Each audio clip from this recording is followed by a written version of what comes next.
Yeah, my mom was, she was Irene Halbert, and she was raised on a farm on the north side of the 10th line, a mile and a half in from Newton Robinson.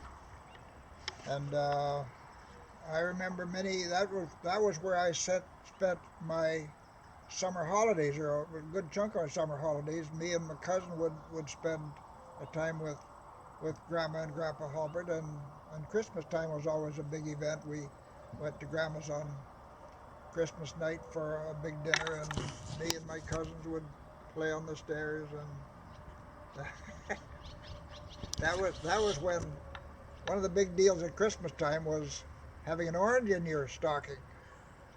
Yeah. So we have many happy memories of my summers spent with Grandma and Grandpa Halbert. So the farm is on the north side, Hmm. and right now it's I think they owned land on both sides there. they own land on both Where sides. Right. Larry has land on both sides. Right.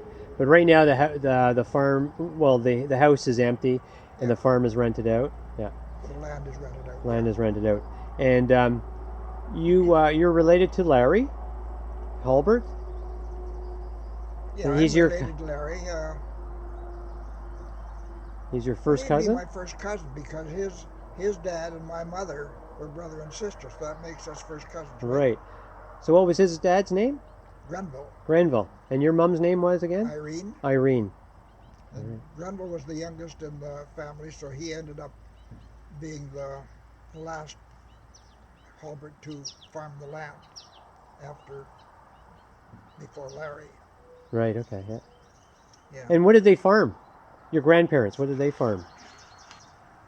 Huh. In those days, pretty nearly every farm was called a mixed farm. So there'd be a few cows and horses and chickens and pigs, and that was typically a mixed farm. So do you remember us going there as a kid and seeing all these animals? Oh yeah, yeah. Uncle Grenville and Grandpa had one of the first rubber-tired tractors in the area, and I got to drive that tractor pulling the grain binder at harvest time some years when I was like 10 or 11 years old. Oh. Wow. So when your mom got married, where did she move to? She moved to this house right here. Ah. Oh, so right next to you here. This Okay. this this is where I was raised. Right here. Oh, okay. Yeah. Yeah.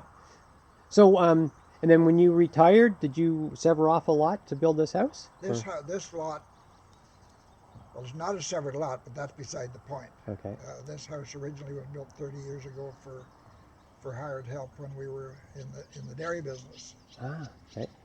We owned a farm next door, and Barb and I lived there for 65 years until, what, 4 years? We've been here for 4 4 years. years. Oh, okay.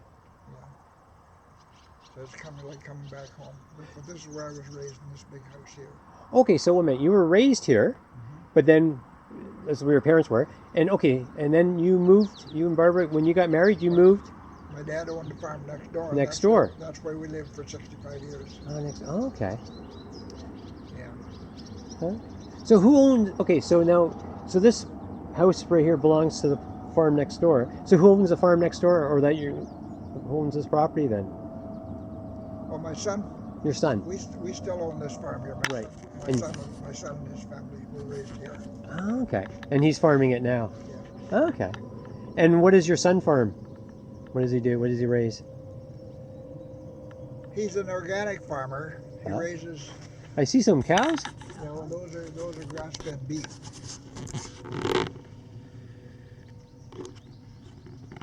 Grass-fed beef out there. Okay. How many head of cattle? Oh, 60 or 70, something like that. Yeah. And what else does he raise? Does he grow any crop Yeah. to feed the Yeah. cattle, or? Yeah. Cattle feed and organic wheat, corn, soybeans. Oh, okay. Yeah. Yeah. Hay?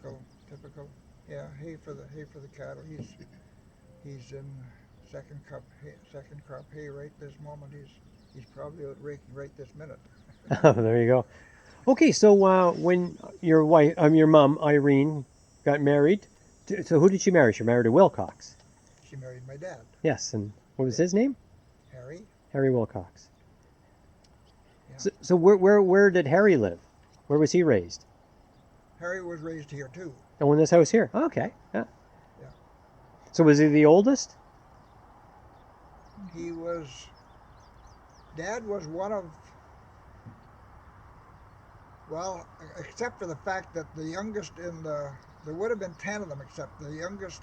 The youngest that came along in the family were twins. They were born in the wintertime and died at 6 weeks of age or something of pneumonia. So my dad was one of 10, and he was probably the oldest of the 10 boys. Yeah. So he was the farmer here. All his siblings went here and there. Yeah. So But if you want to go back further, my great grandfather came from England in the 1800s, and they were millwrights. They worked with lumber, and so they went to Cuba and were building wooden mine mine shafts shafts and down in Cuba. in Cuba, in the copper mines or something like that. And then he decided to come to Canada and bought this property. That was your great My grandfather. great grandfather. What was his name? Probably John. John. Okay. That was in 18. So this farm has been in the Wilcox family since 1849. So that's when he bought it in 1849. And then my grandfather, going back to the great grandfather, he didn't stay here very long. It was, farming. They weren't farmers to start with at all. Right. So he went back to Cuba, and then he went back to England for a brief stay to settle up some business or something or other. And when he was coming back to Cuba, he took sick on the boat and died. So that was the end of that generation. Then my grandfather, he moved to, when Dad came along, he moved to Toronto and retired in Toronto, and then Dad spent the rest of his life on the farm. Oh, yeah. And so Craig's kids would be the sixth generation on this. My grandchildren would be the sixth generation on this farm. So when your great grandfather bought this property, it was already a farm. So the land had been just partly. There was not being farmers, they didn't realize what a good farm should be. The thing was then, there's water here, and there's oak trees here, big deal. That wouldn't be a farm nowadays, but that was. So this is the. So they had to clear a lot of the land themselves? They did clear some of the land themselves. A lot of it was cleared prior to that, but. Okay.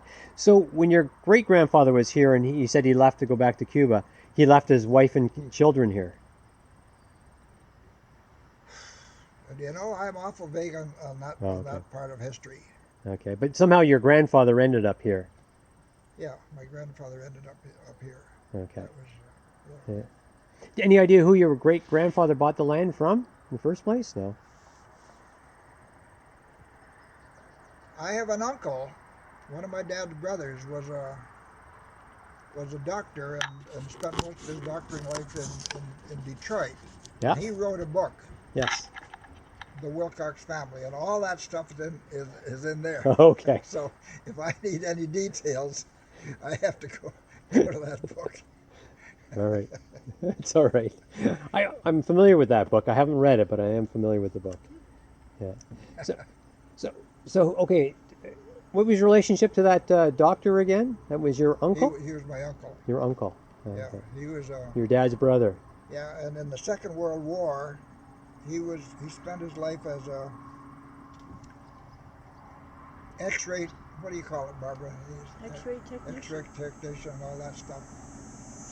And when the Second World War came along, he ended up in the U.S. Medical Corps, and he was a lieutenant. Ended up as a lieutenant major. He spent 4 years in Italy in the U.S. Medical Corps. Right. I don't know if you attended the event, but the Historical Society held one of their programs was your uncle's possibly daughter came in and talked to the group about the book that your uncle had written. I think that was Karen Mills. That's right, Karen Mills. Okay. So that was his daughter? No, No. Karen Mills. Karen Mills's husband was be a nephew of the doctor. Oh, okay. The nephew of the doctor. That's the Karen's historical type of person. Right, yeah. Yeah. Right, so just talk about some memories of yourself here on your dad's farm. What was he farming? Well, that was mixed farm again. Originally, yeah, I've seen it all. When I was a kid, my mother was a strong woman, and in those days, the cow herd might be a milking herd of 6 or 7 cows. So mother was usually the cow milker. Well, the men in the family were doing other farm jobs. So that was so I never milked a cow by hand. After the war, then you could buy a milking machine, for heaven's sake. So that was my not that I didn't milk a little bit the odd time, but as far as milking a cow is concerned, I don't think I ever milked a cow in entirety. That was mother's job. Right. Mixed farming those days was the milk from those cows. Some of it was used in the house, and cream was separated on the spot twice a day, and the surplus milk usually went to feed pigs, and the cream went into a can and went to the local creamery, which at that time was in Tottenham. Oh, okay. And the guy that picked up the cream in those days ended up being a deal of ale dealer, so he sold us our first milking machine after. But as far as cream is concerned, cream would be collected in a can for, I suppose, a week. I think it was only once a week, and it was picked up and taken to the creamery. Now, is it refrigerated in any way, or is it just left at room temperature, the cream? Cold water was the only refrigeration there was in those days. Right. So the money for the cream was returned in either a few pounds of butter and a few bucks left over beyond that. Okay. That was what came back in a brown envelope the next time round. Right. So you would drive a tractor? How many tractors, or what kind of tractors would you have?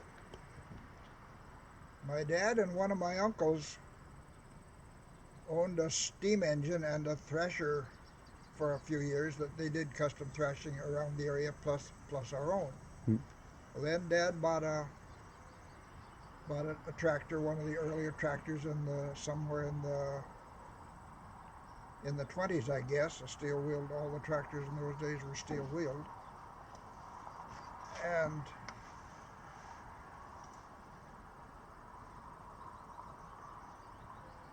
he bought, in 1940, he bought a new Alice Chalmers, one of the first tractors on rubber. Yeah. And I own that tractor to this day. Oh, you do? Where is it? It's in the shed over In the there. shed over there. Oh, okay. It still runs? Yep, Have you ever taken it to the steam show? I did once. Huh? I did 2 years ago. 2 years ago, just before COVID. Yeah. Oh, excellent. So is it? Did you restore it? Is it all painted up, or does it look like a used tractor? But my oldest brother left the farm in the 60s. 60s or 60s. Anyway, 70. he took, by this time, through the years, we were adding another tractor or a bigger tractor. You know, that was, I mean, the early tractors were only 20 horsepower, and now they're 200 horsepower sort of thing. Yeah. My oldest brother took, at that time, two of the older tractors that were so, you could call it, retired. Yeah. And he was a steel collector, and so then when he retired, I went to his sale and bought the Alice back again. Yeah. It was a good tractor. Just needed a little bit rusty. The finish wasn't pretty, so I had it sandblasted and painted, and now it Oh. really looks real nice. There's a picture on the fridge in there, Barbara.